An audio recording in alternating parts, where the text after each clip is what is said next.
Я лежал в постели и не мог заснуть. Я был один дома, в тихую безлунную ночь.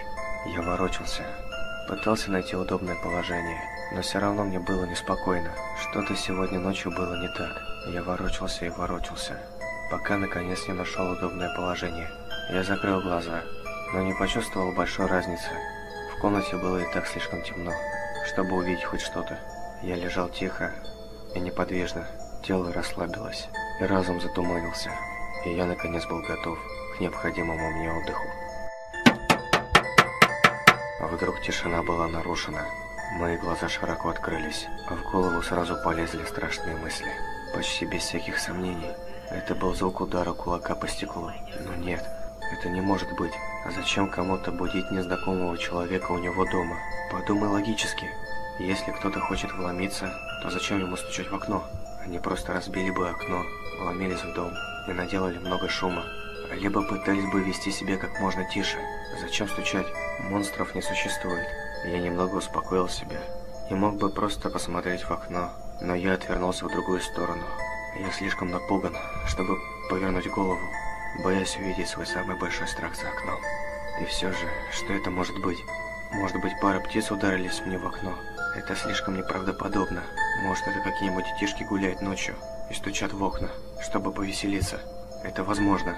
Давай еще подумаем. Может, это все мое воображение? Может быть, я услышал обычный скрип в доме, и моя паранойя превратила его в стук?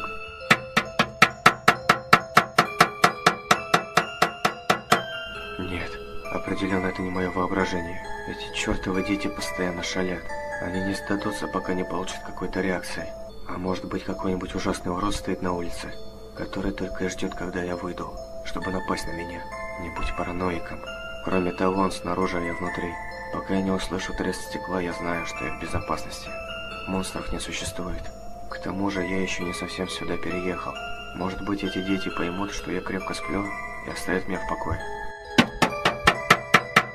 Нет, это не могут быть дети. Ни один ребенок не будет так долго ждать, только ради того, чтобы разозлить кого-то. Им бы просто стало скучно, и они двинулись бы дальше. Но что это тогда? Почему серийный убийца из всех людей на свете выбрал именно меня? Подумай логически. Монстров не существует. Не будь параноиком. Они снаружи, я внутри. Пока я не услышу треск стекла, я в безопасности.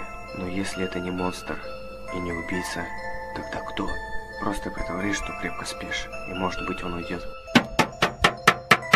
О боже, я не могу не думать об этом стуке. Я ненавижу этот непрекращающийся стук. Пожалуйста, уходи.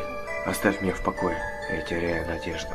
Кто бы это ни был, он собирается зайти внутрь и сделать со мной что-нибудь ужасное. Выдохни. Теперь сделай глубокий вдох. Я ощущаю, как сердце выскакивает у меня из груди. Просто расслабься. Монстров не существует. Помни, они снаружи, ты внутри. Пока не услышу треск стекла, я в безопасности. Повторяй это. Не позволяй страху победить себя. Просто делай вид, что спишь. Не шевелись.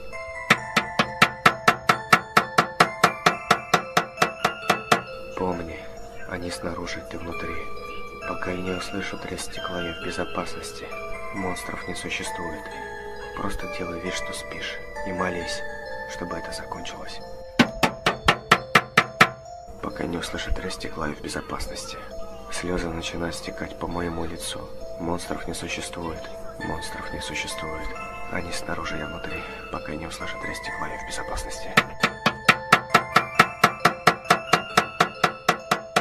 Я больше не могу это выносить. Я сойду с ума, слушая этот стук. В конце концов, если я посмотрю, кто там, я успокоюсь, сделаю глубокий вдох и повторяю себе еще раз. Они снаружи, я внутри. Пока я не услышу треск стекла, я в безопасности. Я делаю еще несколько вдохов. Мое сердце стучит с такой силой, что готово вырваться из груди. Я медленно поворачиваю голову к окну. Мое сердце останавливается, и я слишком напуган, чтобы кричать или пошевелиться. Я повернулся к окну и увидел бледную фигуру со светящимися глазами,